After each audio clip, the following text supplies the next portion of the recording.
Hi കൂട്ടുകാരെ, നമസ്കാരം. ശരിക്കും ആവശ്യമാണ് കണ്ടുപിടുത്തങ്ങളുടെ മാതാവ് എന്ന് പറയാറില്ലേ? അതുപോലെ ഞാനും ഒരു കൊച്ചു കണ്ടുപിടുത്തം നടത്തിയിരിക്കുകയാണ്. എന്താണെന്ന് അറിയുമോ? നമ്മുടെ വായനശാലയുടെ തേപ്പ് പണികൾ ആരംഭിച്ചു അല്ലേ? അപ്പോൾ അതിൽ നനയ്ക്കാൻ വേണ്ടിയിട്ട് രണ്ടാം നിലൻ്റെ മേലെ കയറി നനയ്ക്കുമ്പോൾ എനിക്കൊരു ചെറിയൊരു ചങ്കിളപ്പുണ്ട്. അപ്പോൾ അതിന് വേണ്ടിയിട്ട് ഒരു മാർഗം ഞാൻ കണ്ടെത്തിയിട്ടുണ്ട്. നമുക്കത് നോക്കിയാലോ? എന്താണെന്ന് നോക്കിയാലോ? എൻ്റെ സ്വന്തം കണ്ടുപിടുത്തത്തിലേക്ക്. ഓക്കെ. അപ്പോൾ ഇത് ഇത്രയുള്ള കാര്യങ്ങൾ വളരെ സിമ്പിളായിട്ട് ഉള്ളതാണ്. രണ്ടും അത് നോക്കുക, ഒരു 1/2 മീറ്റർ 1/2 ഇഞ്ചിൻ്റെ പൈപ്പ്, അതേപോലെ തന്നെ തൊട്ട് താഴെയുള്ളതിൻ്റെ പൈപ്പ്. ഓക്കെ. അപ്പോൾ ഇത് കൃത്യമായിട്ട് നമ്മൾ നോക്കുക, ആ രണ്ടും ഓരോ മീറ്ററുള്ള പൈപ്പുകളാണ്.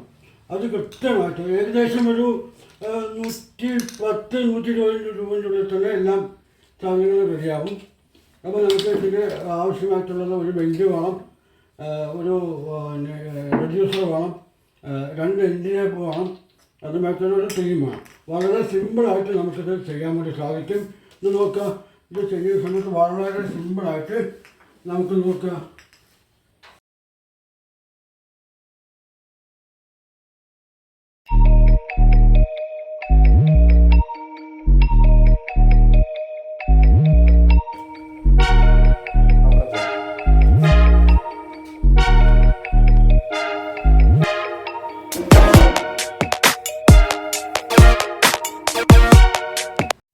ഹായ്, നമസ്കാരം.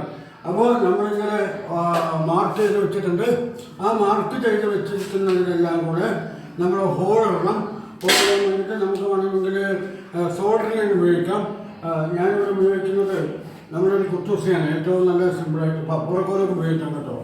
കുത്തൂസ് അത് കൈ ചൂടാകാതിരിക്കാനാണ് പപ്പടക്കോലവും കുത്തൂസ് ഉപയോഗിച്ചത്. നമ്മൾ മാർക്ക് ചെയ്ത് വെക്കുന്നതിന് ഹോളുകളാണ്.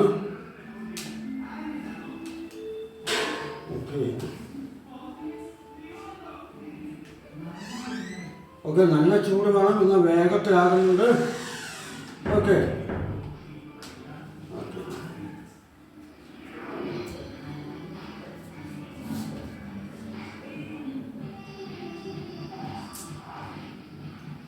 ഓക്കെ. അപ്പോൾ നമുക്ക് ഹോളൊക്കെ ആയിക്കഴിഞ്ഞു. നമുക്ക് നമ്മുടെ പരീക്ഷണം നമുക്കൊന്ന് നോക്കാം. അതിൻ്റെ ഘട്ടത്തിലേക്ക് കടന്നിരിക്കണം. അപ്പോൾ നമുക്ക് സാധനങ്ങളൊക്കെ റെഡി ആയിട്ടുണ്ട്. നമുക്ക് നമ്മുടെ വായനശാല ഘട്ടത്തിലേക്ക് പോകാം. ഓക്കെ, റെഡിയല്ലേ? ഓക്കെ. ഇതാണ് നമ്മളുടെ വായനശാല എന്ന് പറയുന്നതിൻ്റെ മേൽഭാഗത്ത് കണ്ടില്ലേ? മേൽഭാഗത്താണ് തേച്ചിരിക്കുന്നത്. ആ ഭാഗത്താണ് നമ്മൾ നനയ്ക്കാൻ വേണ്ടി പോകുന്നത്. ഓക്കെ, നമുക്ക് നോക്കാം.